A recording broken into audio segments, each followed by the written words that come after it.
इंदसदवंदियाणं तिहुवणहिदमधुरविसदवकाणम् अन्तातीतगुणाणं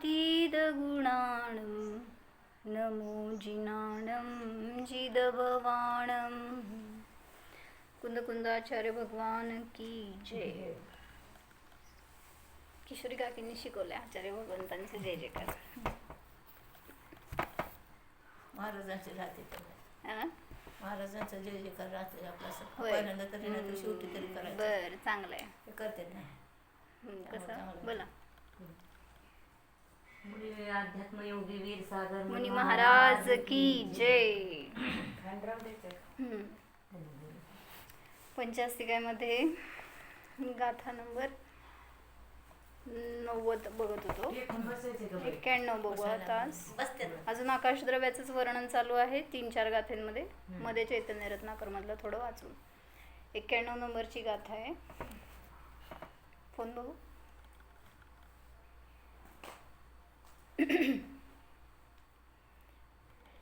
जीवा पोगलकाया धम्मा धम्माय लोगदो नन्नाम तत्तो अनन्नमन्नम आयासम अंतवदिरित्तम। काय सांगायला लागले? त्यातला कॅमेरा द्या कुठे। लोकाच्या बाहेर आकाश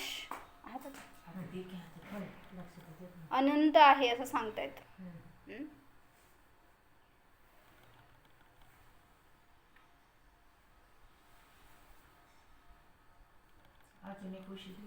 तो नाही त्या उषा माग सरकायचं थांब। तर काय सांगतायत, आकाश द्रव्य किती आहे, कुठं आहे? तर लोकाकाशाच्या बाहेर जे आकाश आहे ते कुठं पाहताय? कॅमेऱ्यात जावा परत। तिथं बाजूला डाव्या साईडला दिसतंय। तर लोकाच्या बाहेर समंततः अनंत आकाश आहे। ह्याच्यासाठी म्हणून खुलासा करतात या गाथेमध्ये। कसं आहे? जीवा पोगलकाया मिळालं। 2 इमेज आहेत, त्यातले आधीचं इमेज बघा सरकवून, असं दुसरी इमेज। जीवा पोगलकाया पुढं काय? धम्मा धम्माय लोगदो नन्ना। करा अर्थ, जीव, पुद्गल काय, धर्म आणि अधर्म हे लोगदो अनन्ना लोकापासून अनन्य आहेत। म्हणजे काय? लोकाकाशामध्ये राहतात। आता कथनचित घ्यायचं असं। अनन्य म्हणजे काय? त्याच्या बाहेर नाहीये, त्याच्या अपेक्षेने जिथं जिथं लोक आहे तिथे तिथं हे आहेत, म्हणून अनन्य। जसं जिथं जिथं जीव आहे, संसारी जीव, तिथे तिथं शरीर आहे। मग ते अन्य का अनन्य आहे? कथनचित लावायचं, कुठली अपेक्षा त्यानुसार। तसं जिथं लोक आहे तिथं हे द्रव्य आहेतच, म्हणून ते लोकापासून अनन्य आहेत असं म्हटलं। अजून अनन्यता सांगा कशात असती?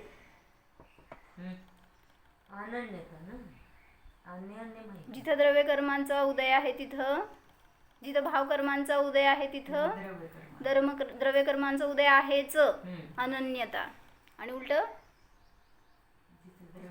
जिथं द्रव्य कर्मांचा उदय तिथं भजनीय म्हणजे असेल किंवा नसेल भावकर्म, त्या रूपाने परिणत असेल किंवा नसेल। जिथं सावसत्व गुणस्थान आहे तिथं भावलिंगत्व आहेच म्हणजे। आणि जिथं द्रव्यलिंग आहे तिथं भजितव्य आहे, म्हणजे कधी असेल किंवा नसेल। म्हणजे अनन्यता सांगायची आहे त्यांना। कशाला म्हणायचं? गुणांमध्ये लावता येईल का? जिथं ज्ञान गुण आहे तिथं सुख, आनंद, चारित्र्य गुण आहे।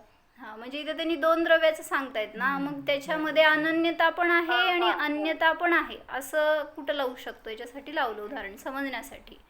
जिथं जिथं शरीर आहे तिथं तिथं जीव आहे असं म्हटलं तर ते चुकलं। हा, म्हणून म्हटलं की जिथं संसारी जीव आहे तिथं शरीर आहेच। म्हणजे आता मृतदशेतलं वगैरे नाही सांगायचंय मला। जो संसारी जीव जगतोय तिथं तिथं नियमाने शरीर आहेच त्याला, कुठलं ना कुठलं। आणि जिथं द्रव्यलिंगत्व आहे तिथं भावलिंगत्व असेल पण नसेल पण। त्यामुळं अन्य आणि अनन्य कसं लावायचं ह्याच्यासाठी आपण हे खुलासा बघितला। मग तसं इथं 6 द्रव्य आहे, तिथं लोक आहे, तर तो लोक या 6 द्रव्यांशी 5 द्रव्यांशी अनन्य आहे की अन्य आहे? कथनचित अनन्य आहे, कारण जिथं लोक आहे तिथंच हे द्रव्य आढळतात, बाहेर नाही. मग म्हणून एका प्रदेशात आहेत ना. प्रदेश एक आहेत म्हणा, बरोबर चालतंय. म्हणजे व्यवहाराने असे तर प्रदेश सगळ्याचे भिन्न असले तरी लोक आकाशाच्या प्रदेशातच आहेत ना ते. बरोबर. मग कालच्या आमच्या रात्रीच्या प्रकरणानुसार जिथं केवली भगवंतांची स्तुती आहे तिथं काय म्हटलं ते, जिथं गुणांची स्तुती आहे तिथं केवलींची स्तुती आहे. ती गाथा आहे ना कुठली? 31. तम निश्चयेन जुज्जदी न शरीर गुणाही होंती केवलिनो केवली गुणे थुणती जो सो तच्चम केवलीम थुणदी.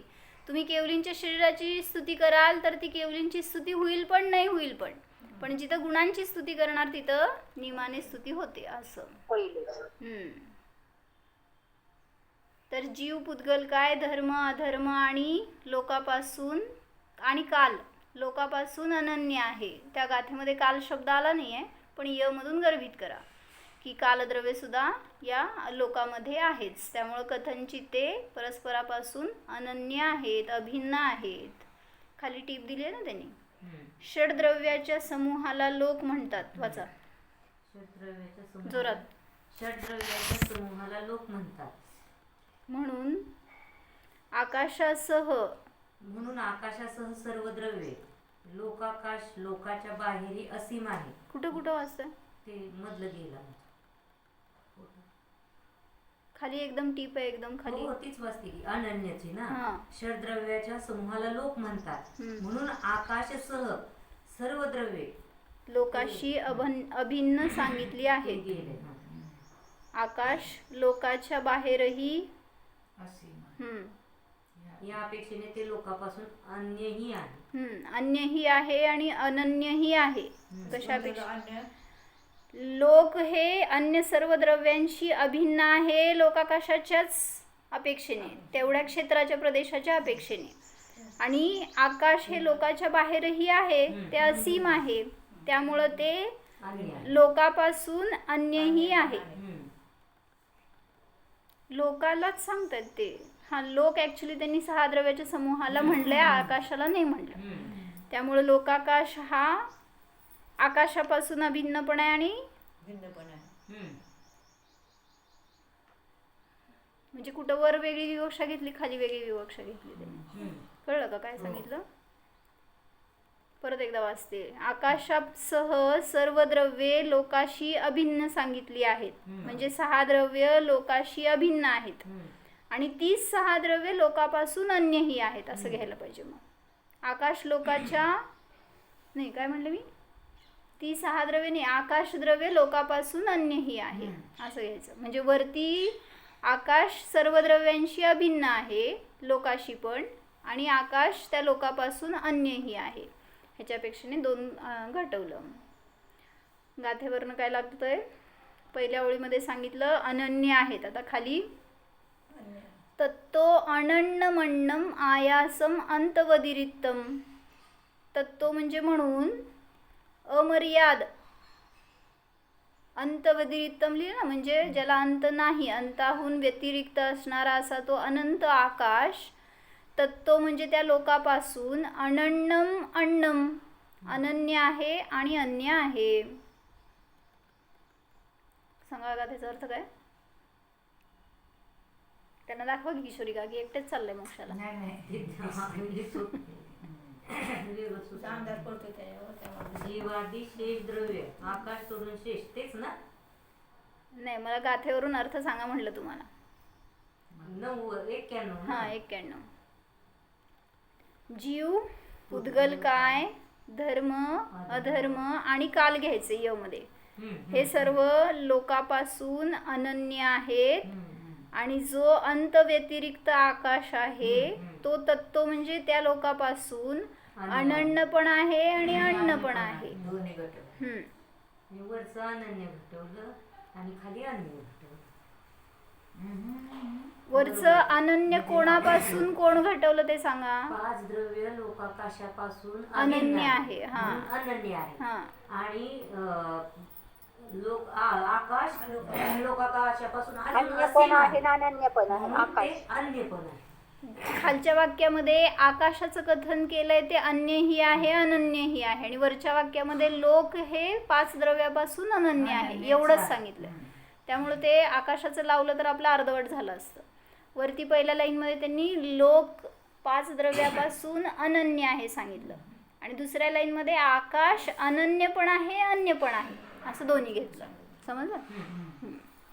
वाचताय का संस्कृत? मला दिसतच नाही, निम्म चालेल. वाचा ते जुगून. निम्म आले हो. लोकात बहीही नाही ह्याच्यात तर आलंच नाही. पुढच्या पानावर आहे ते.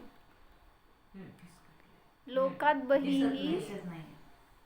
हे घ्या ते द्या मला. नको दिसणारच नाही तुम्हाला.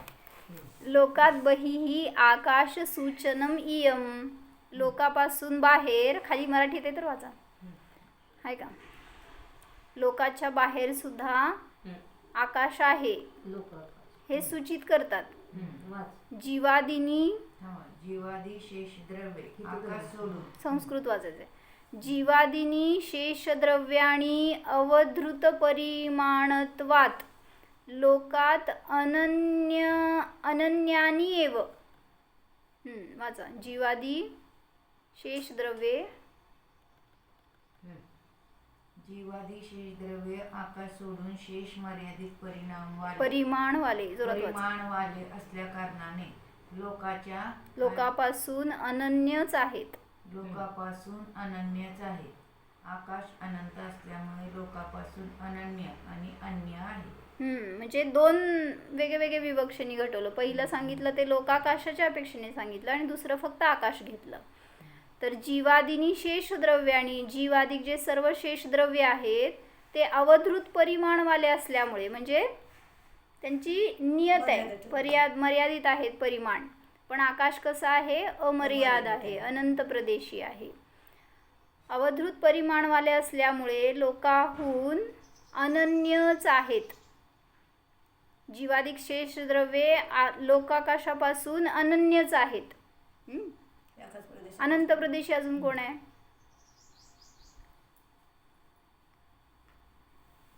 पुद्गल. हाँ, फिर पुद्गल को क्यों नहीं बताया? यहाँ पर सिर्फ उन्होंने बताया ना, जीवादिनी शेष द्रव्याणी अवधृत परिमाणत्वात्. फिर पुद्गल भी है ना अनंत प्रदेशी. पुद्गल के 3 प्रदेश है. बोलो गाथा. द्रव्य संग्रह की संख्यात गाथा म्हणा. कोणाला येते? द्रव्य संग्रह में गाथा बताइए ना.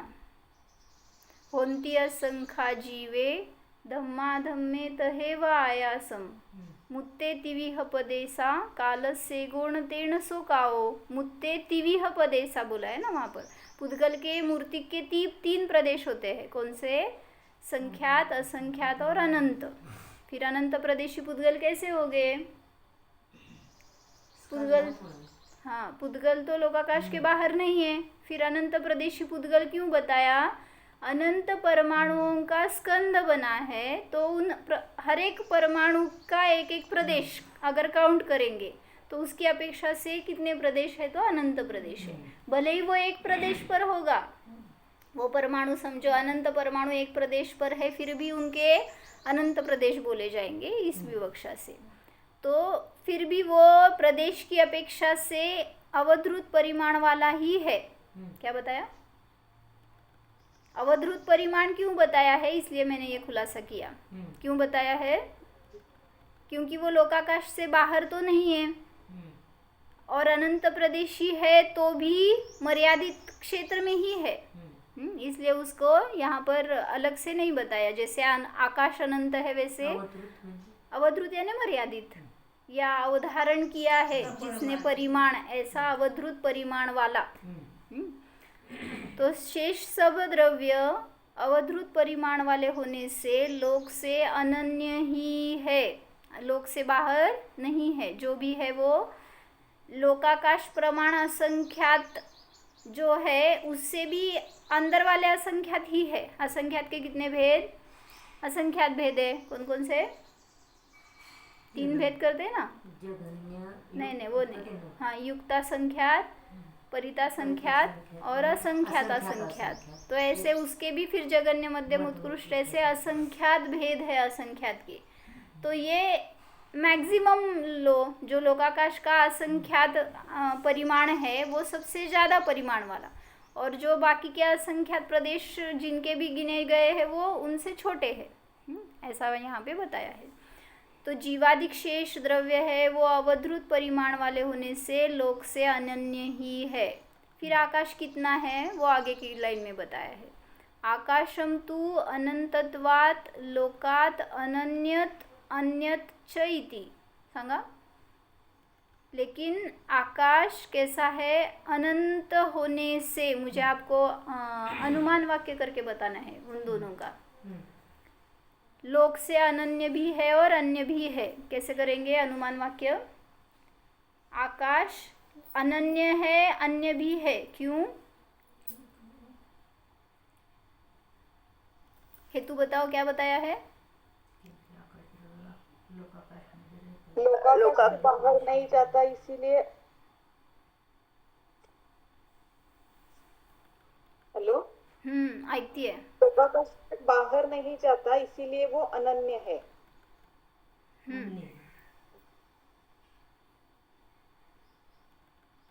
हेतु उस सेंटेंस में हेतु बताया है ना, लोक से अन्य है और अनन्य है। क्यों? उस सेंटेंस में ही है हेतु। जो हेतु होता है ना उसकी पंचमी रहती है। सभी तरफ जहाँ पर भी हेतु बताया जाता है ना, त्वात प्रत्यय लगाते हैं पंचमी के लिए। मुळे म्हणतो ना आपण, अनंत असल्यामुळे। मतलब अनंतत्वात ये बताया है ना। तो कैसे करेंगे? अनुमान वाक्य बताओ। आकाश अन्य भी है और अनन्य भी है क्योंकि आकाश अनंत है। क्योंकि बताया तो आकाश अनंत है। अनंत होने से अगर ऐसा बताएंगे तो क्योंकि नहीं लगाना। लोक से आकाश लोक से अन्य है और अनन्य है। अनंत होने से, अनंतत्वात्, अनंत होने से। इतना ही हेतु बताया है सिर्फ। अनंत होने से उसमें अन्य भी आएगा, अनन्य भी आएगा। ऐसा बताने की जरूरत नहीं पड़ेगी कि लोक से वो अभिन्न है इसलिए और नहीं है इसलिए। ऐसे नहीं। अनंत है तो लोक से अनन्य भी आ गया और अन्य भी आ गया। आगे ऊपर वाली लाइन में का बताओ अनुमान वाक्य करके। जीवादिक शेष द्रव्य लोक से अनन्य है। क्यों? सामने बुक होगा ना तो समझ में आएगा, नहीं तो नहीं आएगा। हे मर्यादित असल्यामुळे बराबर। परिमाण खालीच बघणार, वर बघणार नाही तुम्ही लोक। जीवादिक शेष द्रव्य आता झालं गे, संस्कृतचे मास्टर झालाय आणि ह्याला म्हणायचं उपादान। जीवादिक शेष द्रव्य जो है वो लोक से अनन्य है। क्यों? अवधृत परिमाणत्वात्। ऐसा हेतु बताया। तो उसमें साध्य क्या है? लोक से अनन्य है, ये साध्य हो गया। पक्ष क्या है? जीवादिक सब द्रव्य लोक से कैसे है? अनन्य है। बराबर है। वो आकाश का हो गया। अभी ये जीवादिक शेष द्रव्य जो है वो लोक से अनन्य है, तो इसमें पक्ष हो गया जीवादिक शेष द्रव्य। और अनन्य है ये हो गया साध्य। और हेतु बताया अवधृत परिमाण वाला होने से। ऐसा इमेजिन करके लो, मैंने बोर्ड पर लिखा है, आपको समझ में आ गया है। तो ये सब वर्णन क्यों बताया है? आकाश द्रव्य कैसा है इसके बारे में विशेष कथन कर रहे हैं ना, तो ये सब बताया यहाँ। कल क्या देख रहे थे हम?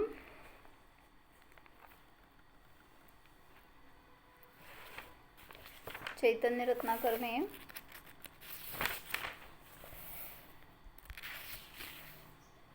पेज नंबर 67-68 पर देख रहे थे। क्या क्वेश्चन पूछा था कल? कल जो नहीं थे उनके लिए। लोकाकाश के एक प्रदेश पर एक जाति के दो द्रव्य युगपत नहीं रह सकते, ऐसा द्रव्य कौन सा है?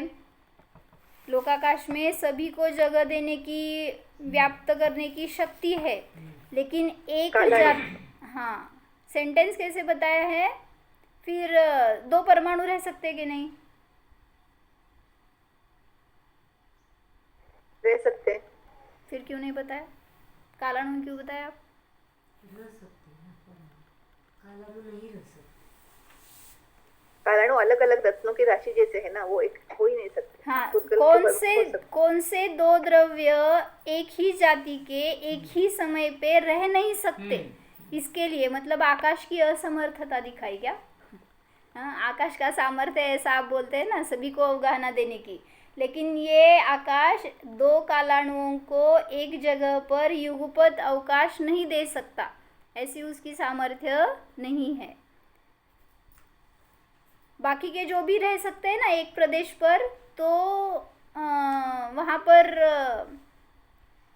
दो जीव रह सकते हैं। एक प्रदेश पर दो जीव है, रह सकते हैं ना, अनंत जीव रह सकते हैं, पुद्गल रह सकते हैं, परमाणु। फिर धर्मद्रव्य भी नहीं रहते ना एक जगह पर। यहाँ पे धर्मद्रव्य क्यों नहीं लिया, ये मुझे कल पूछना था। उन्होंने क्या आंसर दिया है? क्वेश्चन है, लोकाकाश के एक प्रदेश पर एक जाति के दो द्रव्य युगपत नहीं रह सकते, ऐसे द्रव्य कौन से है?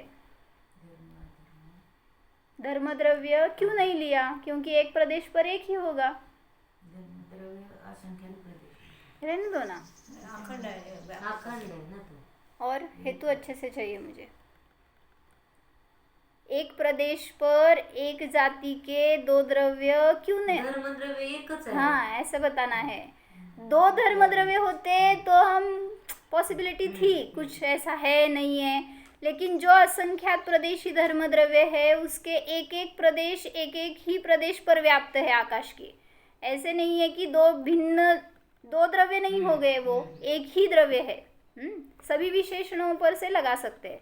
एक जाति के दो द्रव्य, धर्मद्रव्य दो नहीं है, धर्मद्रव्य की जाति एक ही है। धर्म और अधर्म बोलेंगे तो दो द्रव्य हो गए दो जाति के, लेकिन धर्मद्रव्य एक ही है, एक जगह पर युगपत एक ही रह सकता है, दो नहीं रह सकते, दो है ही नहीं। इसलिए काय समजलं नाही ना काकी?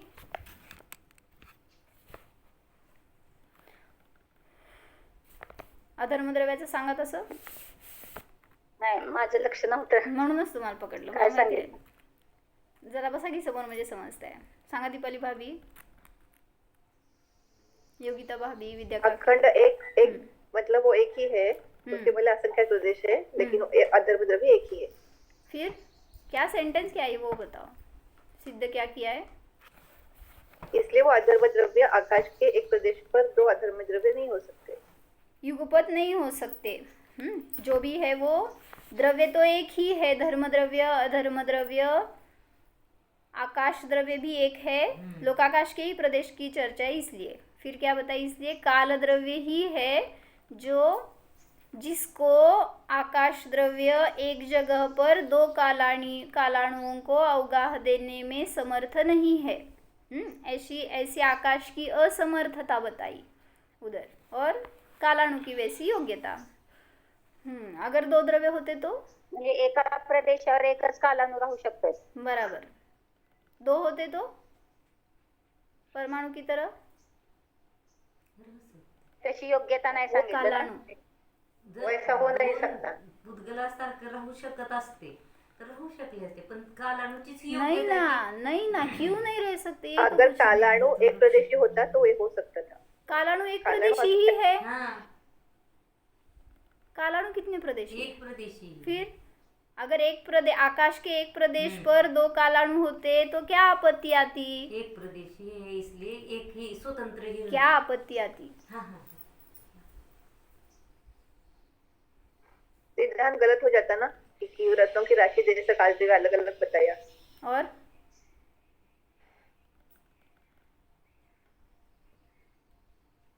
कालाणु द्रव्य का परिणाम कौन सा कालाणु करेगा? उस क्षेत्र में जो जो क्षय द्रव्य है. ठीक आहे. और बरोबर आहे हे बी. कोणसे कालाणूमध्ये भांडण झालं असतं, मी करतो परिणमन. और एक जगह पर अगर दो कालाणु होते तो क्या आपत्ति आती? एक ही आकाश प्रदेश पर एक ही कालाणु है, ऐसा विधि लिखित है. रत्न राशि की तरह एक एक कालाणु अवस्थित है, लेकिन एक आकाश प्रदेश पर दो कालाणु होते तो क्या आपत्ति आती? असंख्यात कालाणू राहिलेच नसते. हाँ, कालाणुओं की संख्या भी है ना, असंख्यात है, फिक्स्ड. अगर दो रहते तो अधिक भी रह सकते और फिर अनंत होती उनकी भी संख्या. और ऐसे नहीं कहा जाता था कि कालाणु, वहाँ का कालाणु किसी के परिणमन में ये वो कालाणु निमित्त है, ऐसा नहीं बता सकते थे, क्योंकि उस पर बहुत सारे कालाणु हैं. बोला. कालाणु की संख्या फिक्स है, लोकाकाश के प्रदेश फिक्स है. बराबर. एक प्रदेश पर दो कालाणु हो गए तो आकाश द्रव्य का कोई प्रदेश ऐसा होगा कि जहाँ काल द्रव्य का परिणाम ही नहीं है.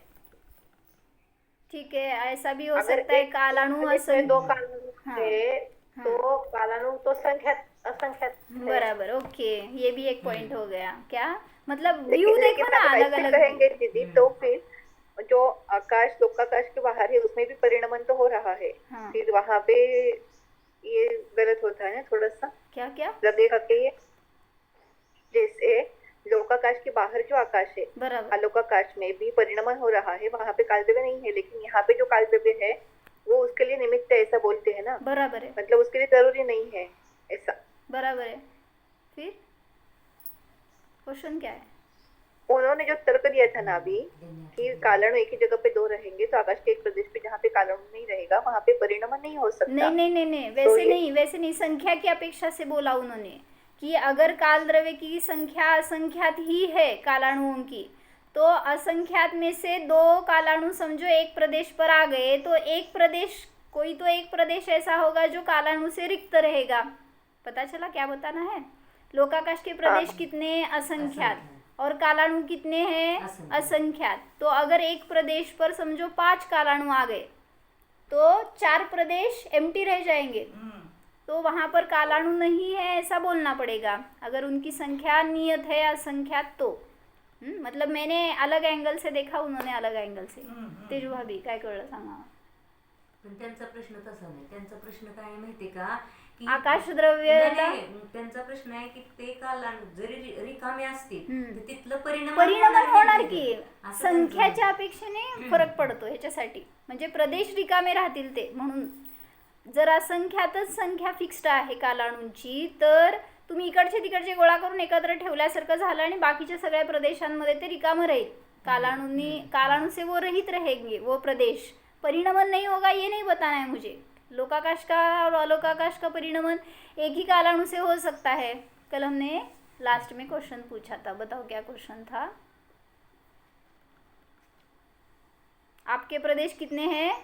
असंख्यात है. तो आपके परिणमन के लिए कितने कालाणु का योगदान है? एक कम से कम ऐसा आपने बोला था. एक कालाणु भी. लेकिन दीदी किसका कहाँ पे आले ये उल्लेख? लेकिन मतलब कुछ है तो हम भी पढ़ते हैं. एक्चुअली मोक्ष शास्त्र में हमने पढ़ा था एक सेंटेंस कि अनंत कालाणु है. काल द्रव्य में लेंगे एक्चुअली वो चर्चा हम, ये आकाश द्रव्य की चर्चा लेनी है. सिर्फ एक क्वेश्चन आपके दिमाग में डाल दिया है कि अगर हमारे प्रदेश असंख्यात है तो हमें एक कालाणु मदद कर रहा है कि असंख्यात कालाणु मदद कर रहे हैं? काल द्रव्य के प्रकरण में देखेंगे. चलो ठीक है, आकाश द्रव्य कंप्लीट करते हैं पहले. तो आकाश द्रव्य के बारे में ये बताया है. आकाश द्रव्य एक जगह पर दो कालाणुओं को अवगाहना नहीं दे सकता, ऐसी उसकी सामर्थ्य नहीं है या योग्यता वैसी ही है. आकाश के जितने भाग पर परमाणु रहता है उसे तो क्या देख रहे थे? जितने प्रदेश पर परमाणु है उसे, जितने आकाश के जगह पर परमाणु है उसे प्रदेश कहते हैं. आकाश का लक्षण मूर्तिक किया तो कौन सा दोष आता है? कल हमने ये देखा था, पढ़ना है इसलिए सिर्फ। कौन सा दोष आता है? मूर्ति किया था ना, हम्म असंभव। अतिव्याप्ति क्यों बताया? मूर्ति किया तो असंभव दोष आता है, अमूर्ति किया तो अतिव्याप्ति। अतिव्याप्ति दोष आता है। आकाश का लक्षण चेतन किया तो असंभव दोष आता है। वैसे ही आकाश का लक्षण अचेतन किया तो अतिव्याप्ति दोष आता है। वैसे ही आकाश का लक्षण असंख्यात प्रदेशी किया तो अतिव्याप्ति। अतिव्याप्ति दोष आता है, क्योंकि जो भी अन्य असंख्यात प्रदेशी द्रव्य है उसमें लक्षण जाता है, उसको भी आकाश कहने की नौबत आती है। आकाश का असंख्यात प्रदेश किया तो दीदी असंभव ही हो गया ना वो तो, एक टाइप से, क्योंकि आकाश का अनंत प्रदेश। आकाश अभी लोकाकाश की अपेक्षा से असंख्यात प्रदेशी भी है, इसलिए कथनचित वो असंख्यात प्रदेशी भी है बोलेंगे या अनंत प्रदेशी भी है। ठीक है, असंभव दोष भी आएगा अगर अनंत प्रदेशी विवक्षा ली तो। आकाश का लक्षण स्थिर किया तो जो स्थिर होता है वो आकाश द्रव्य। क्यों? धर्म अधर्म भी जाएगा अतिव्याप्ति। बराबर, जो भी अन्य द्रव्य स्थिर है उसमें भी ये लक्षण जाएगा, उनको भी आकाश कहने का प्रसंग आता है। इसलिए अवगाहनत्व हेतु यही आकाश का सुलक्षण है। आकाश की नित्यता, अवस्थित, अरूपी, हलन चलन रहित, अनंत प्रदेशी ही विशेषता है। इस आकाश को कोई किसी ने बनाया नहीं है, इसलिए वो अनादि अनंत है। या आकाशास कोणी बनवले नसून ते अनादि अनंत आहे। इसलिए आकाश अकृत्रिम है। कैसा है? कृत्रिम नहीं है, अकृत्रिम है। और जो भी चीज़ अकृत्रिम है वो अनादि अनंत है। जो कृत्रिम है वो सादी शांत है, उसका नाश अवश्य होगा। जो अनादि अनंत है उसे किसने बनाया है? ऐसा प्रश्न अगर आए तो यह प्रश्न मूर्खतापूर्ण है। आकाश द्रव्य समझकर अपने जीवन में क्या फायदा है? बताओ। हेलो, आकाश द्रव्य समझकर आपके जीवन में क्या फायदा है? आकाश अनंत है, वो अनंत उसका मतलब एंडलेस है ना, उसका कुछ परिमाण ही नहीं है। तो अपने भी ऐसे गुण अनंत है, तो उसकी महिमा आती है। मतलब कितने हैं हमको तो, कितने गिनती जैसे गुण उसके प्रदेश अनंत है, लेकिन उसमें भी अनंत गुण है। तो ये बताया था हमने कि आकाश सबको जगह देने के लिए या व्याप्त करके रखने के लिए निमित्त है। वैसे हमारा आत्मा भी अपने अनंत गुणों को अपने में समाया हुआ है।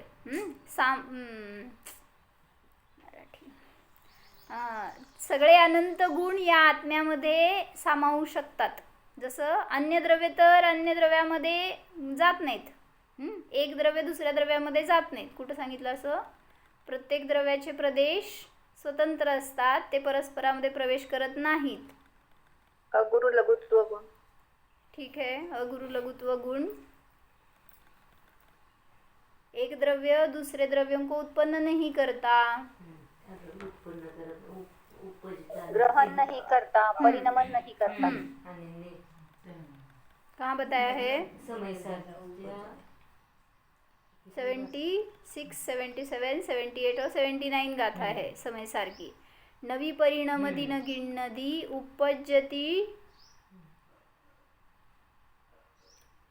न परदव पज्जाए। ऐसा ही है ना? नवी परिणमती न गिणनदी उपज्यति न परदव पज्जाए, नाणी जानंतो विहू पुग्गल कम्मम मणेय विहम। वो सब कर्म की चर्चा है। कर्म के बारे में बताया है कि वो उत्पन्न नहीं होता, परिणमन नहीं करता, वो आदि सब। लेकिन यहाँ पे बताना है कि अन्य कोई भी द्रव्य किसी अन्य द्रव्य से उत्पन्न नहीं होता। तो ऐसे समयसार में 372 नंबर की एक गाथा है, उसमें भी ऐसे ही बताया है। अन्नदव्येण अन्नदव्यस नो कीरय गुण पाओ। अन्य द्रव्यों के गुणों को उत्पन्न नहीं करता। तम्मादु संवदव्वा उपज्यन्ते सहावेण। इसलिए सभी द्रव्य स्वभाव से उत्पन्न होते हैं, और जो स्वभाव से उत्पन्न होते वो अनादि अनंत होते हैं, उसका कोई नाश नहीं कर सकता। ठीक है, और यहाँ पे बताया है बहुत सारा, देखते हैं कल। आकाश द्रव्य समझ के हमारे जीवन में क्या लाभ है, क्या बोलते हैं, हर रोज़ के जीवन में हमें लाभ है उससे। जहाँ पर भी हमारा ऐसा मानस होता है कि हमने इनको जगह दी, हमने इनको हेल्प किया है, तो ये सभी मान्यताएं नष्ट करने के लिए भी ये आकाश द्रव्य का समीचीन ज्ञान होना आवश्यक है। ओ सांगा।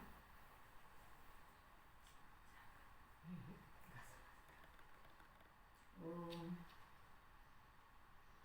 जाणा आम्ही चेतनात्मा आहे. माझ्या ज्ञानाशी मी अनन्य आहे.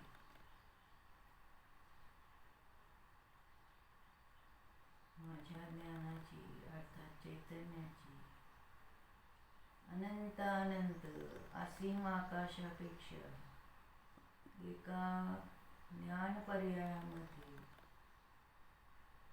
असीम महिमा आहे.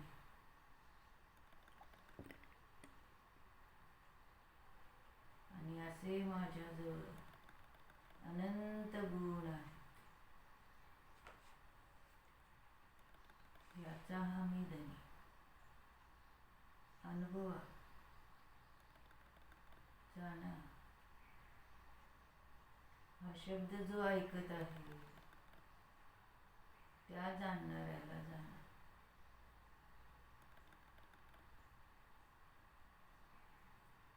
ओम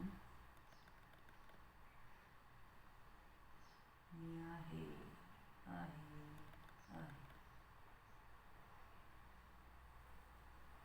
विसर. नमो अरिहंताणं